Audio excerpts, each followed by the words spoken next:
देख रहे हैं पॉइंट भोजपुरी चैनल में आप लोगों का स्वागत है। दोस्तों बता दें कि खेसारी लाल यादव का होली मोशन पोस्टर आ चुका है, जो कि सारेगामा भोजपुरी से आउट हुआ है।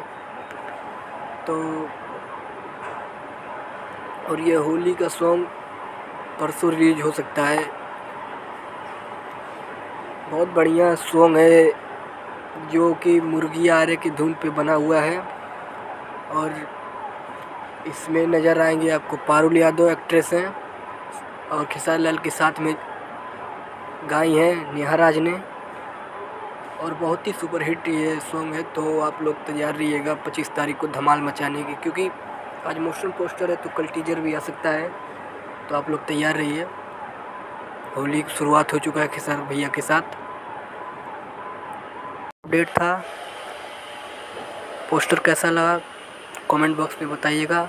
और आप अगर मेरे चैनल पे नए हैं तो चैनल को सब्सक्राइब कर लीजिए प्लीज़। तब तक के लिए जय हिंद जय भोजपुरी।